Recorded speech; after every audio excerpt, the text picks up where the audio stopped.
Interior Alaska, January 1978. Nobody paid much attention to the glow coming from Elias Thorne's barn that winter. Not at first. A kerosene lamp. They figured maybe the man was working late on equipment. But the light stayed steady night after night. Even when the wind screamed down from the Yukon at 40 miles an hour and temperatures dropped to 20 below. What they didn't know, what they couldn't see through the weathered plank walls, was that Elias wasn't storing hay or fixing machinery. He was living inside a corrugated steel tunnel he'd built in the middle of that barn, a 12 by 20-foot Quonset hut, gleaming like a silver cocoon, sitting 40 feet from the nearest exterior wall. The whole county thought he'd lost his mind. Elias's original cabin sat 200 yards east, a decent structure by frontier standards, chink logs and a stone foundation, but the wind found every gap. The firewood pile stayed wet under tarps that never quite held, and propane rations that year were expensive and unreliable. So Elias did something nobody expected. He built smaller. He built inside. And when the coldest blizzard in 45 years buried Alaska under 6 feet of snow and wind chills that touched 70 below zero, the men who'd called him a coward stopped laughing. Elias Thorne was an eccentric. He was a ranch hand, 42 years old, ex-Navy Seabee, the kind of man who could weld a cracked axle at midnight and have it back under a tractor by dawn. He'd built his own cabin in 1974, cut the logs himself, stacked a fieldstone chimney that drew clean. But 4 winters in, he was burning through 12 cords with a season and still waking the frost on the inside of his windows. The problems were obvious once you looked. The cabin sat exposed on a rise, catching northwest winds like a sail. His firewood shed stood 30 yards away, open on 3 sides. Every piece of split pine he carried inside brought moisture with it, hissing and smoking instead of burning hot. The draft from floorboards was so strong it could snuff a candle 6 feet from a hearth. Elias knew the math.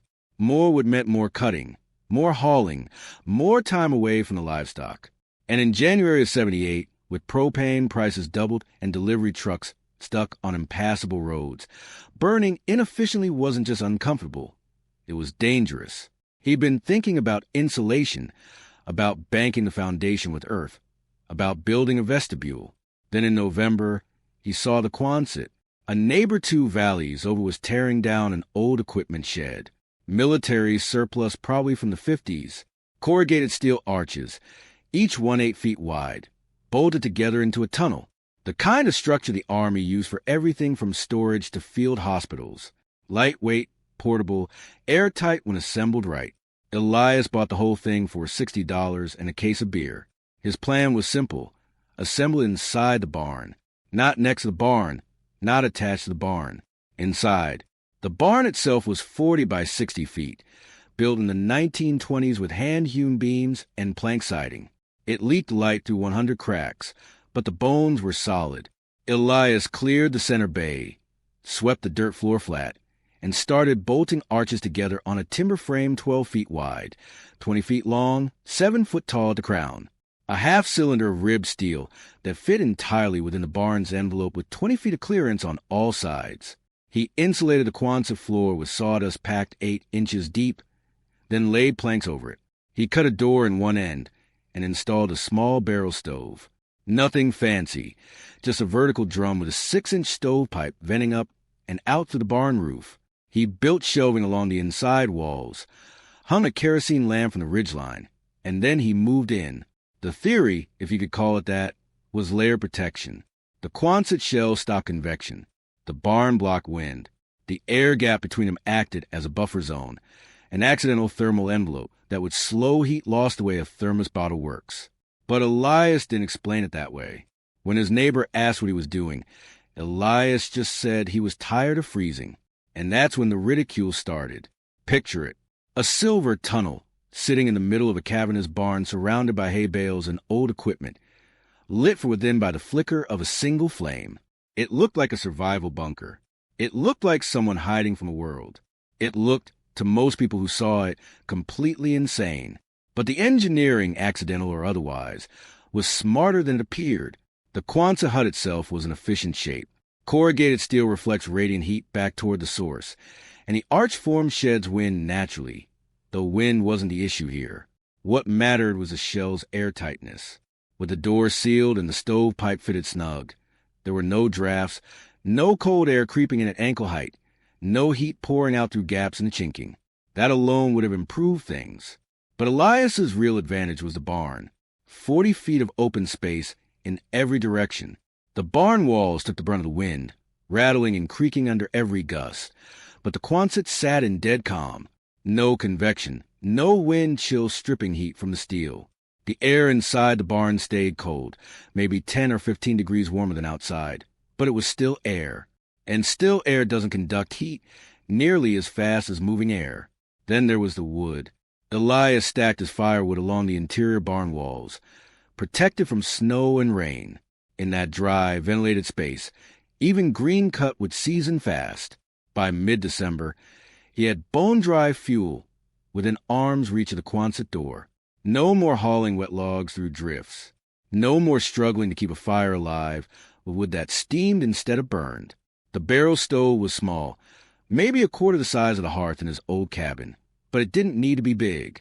The Quonset's interior volume was 300 cubic feet compared to the cabin's 1,500. Heating a smaller space required less fuel and less time, and with the steel shell radiating warmth evenly. There were no cold corners, no dead zones where heat pooled uselessly at the ceiling. Elias could load the stove at sundown, bank it with ash, and wake 8 hours later to a space that still held 55 degrees. In his old cabin, he'd wake to 40, sometimes 35. But nobody cared about the physics. They cared about appearances. And the appearance was that Elias Thorne, a man in his prime, had retreated into a meadowkin in a barn like a hermit or a coward. Word spread fast in the county, where everyone knew everyone. Thorne's living in his barn now. They'd say at the grain elevator, at the diner, at Sunday services. Build himself a little hidey-hole. Says he's warmer that way. The laughter was quiet first, a smirk, a raised eyebrow. But it grew.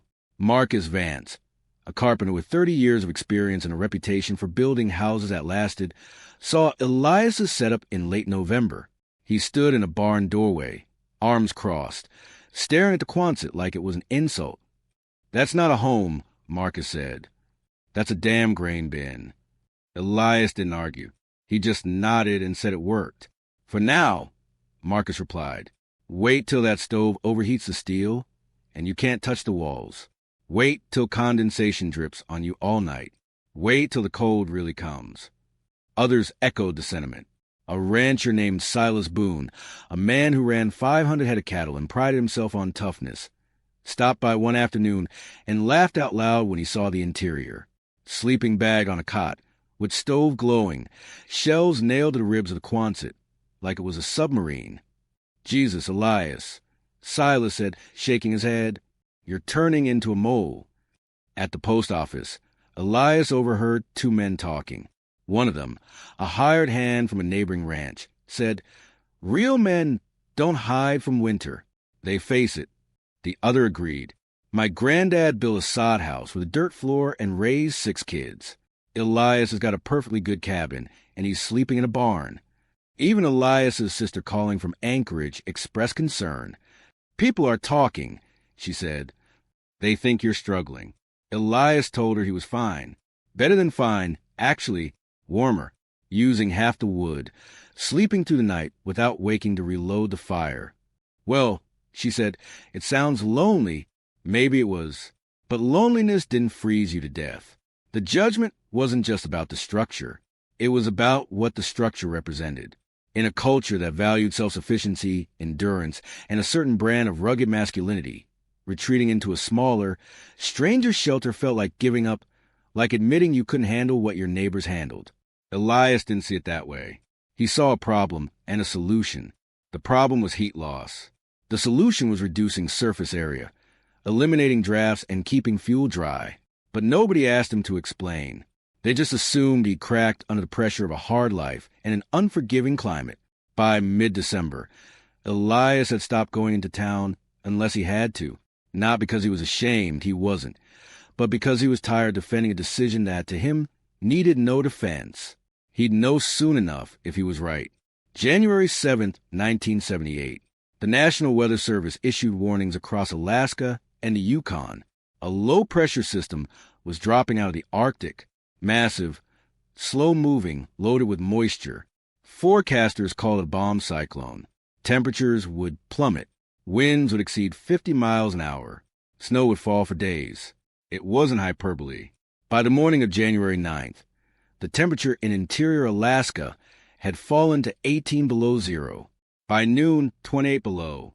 The wind turned the air into something solid, something that burned exposed skin in seconds. Ranchers scrambled to get livestock into shelter. People duct-taped windows, stacked sandbags against doors, pulled every blanket they owned out of closets. And then the snow started. Not the light, picturesque kind. This was heavy, wet, wind-driven snow that buried fence lines, collapsed sheds, and turned roads into impassable trenches. Plows couldn't keep up. Power lines snapped under the weight of ice. By January 11th, whole towns were cut off. Elias's closest neighbor, a man named Thomas Reed, lived a mile and a half south. Thomas had a solid house, 2-story with frame, newer insulation. He also had a propane furnace and a wood stove for backup. The propane ran out on the second day of the storm. The tank was supposed to have been refilled in December, but the delivery truck never made it. Thomas switched to the wood stove full-time. Problem was, his firewood pile sat outside, buried under 4 feet of snow. What he could dig out was soaked. It took 20 minutes and a full edition of newspaper to get a single log burning, and even then it smoldered more than it flamed. Thomas's thermometer, mounted inside near the kitchen, read 41 degrees. At night, it dropped to 35. He piled on clothes. He burned furniture. He slept in the same room as the stove and still woke shivering. Other families fared worse. A ranch house 6 miles west lost its chimney when ice broke the flue. Smoke filled the interior, forcing the family into their truck with the engine running, burning gasoline they couldn't replace. They lasted 2 days before someone on a snowmobile found them and hauled them down. The wind was relentless. 50 miles per hour gusts that rattled walls and tore shingles off roofs. The sound alone was exhausting. A constant roar like standing next to a jet engine, and the cold. On January 12th, the official temperature in Fairbanks hit 47 below zero. With wind chill, it was 70 below. The kind of cold that turns diesel to gel, that freezes moisture in your lungs, that kills cattle standing in open pasture. Nobody was going outside unless they absolutely had to. Inside his Quonset hut, Elias Thorne sat by the barrel stove, feeding it 1 piece of dry pine every 2 hours. The temperature inside the hut held at 62 degrees. The blizzard lasted 6 days.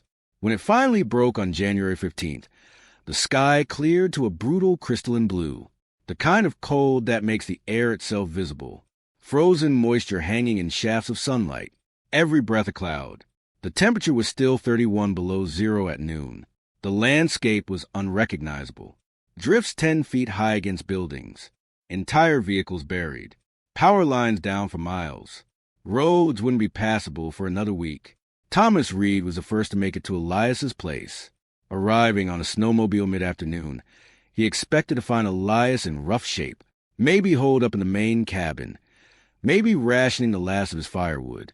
Instead, he found Elias outside the barn, splitting wood in shirt sleeves. "You okay?" Thomas called over the engine noise, pulling off his balaclava. Elias looked up, nodded. "Doing fine." "You?" "Thomas killed the engine. Froze my ass off for 6 days. Burned through 3 weeks of wood.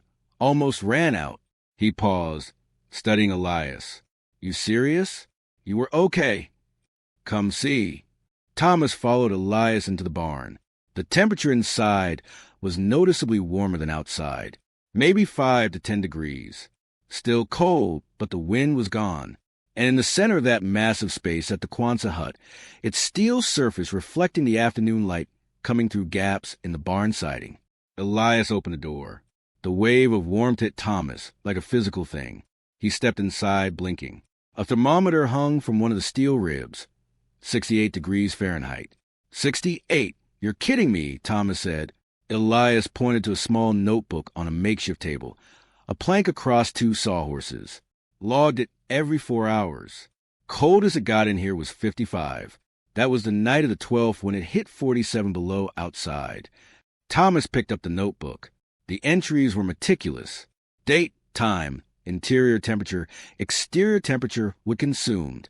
On January 12th, when the storm was at its worst, 6 a.m. interior 58 degrees Fahrenheit, exterior minus 43 degrees Fahrenheit, 10 a.m. interior 62 degrees Fahrenheit, exterior minus 47 degrees Fahrenheit, 2 p.m. interior 64 degrees Fahrenheit, exterior minus 45 degrees Fahrenheit, 6 p.m. interior 61 degrees Fahrenheit, exterior minus 41 degrees Fahrenheit, 10 p.m. interior 57 degrees Fahrenheit, exterior minus 39 degrees Fahrenheit, 2 a.m. interior 55 degrees Fahrenheit, exterior minus 42 degrees Fahrenheit.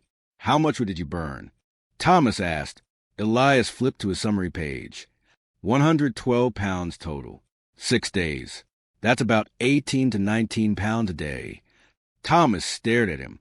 I burned 200 pounds a day minimum. Elias nodded. I figured most folks probably did. The math was staggering. Over 6 days, Thomas had consumed 1,200 pounds of firewood and still shivered through nights in the low 30s. Elias had burned just over 100 pounds and maintained a temperature differential of 90 to 100 degrees between inside and outside. The efficiency wasn't just better. It was an order of magnitude better. But how? Thomas asked. It's just steel. There's no insulation. Elias walked him through it. The Quonset shell eliminated drafts, every crack, every gap that normally bled heat. The barn blocked wind, so there was no convective cooling on the exterior surface.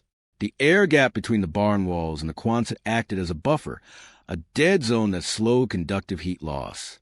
And the small interior volume meant less space to heat. Steel's actually pretty good at radiating heat back, Elias said. Reflects it.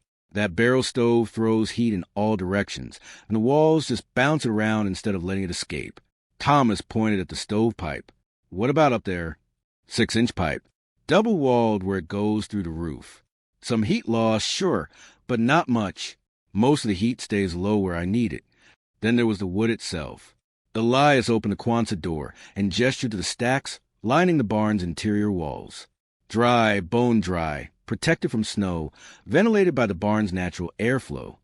Greenwood's maybe 50 to 60% water by weight, Elias explained. You burn half your energy just boiling that off. Dry wood, all heat, burns hotter, burns cleaner, burns longer.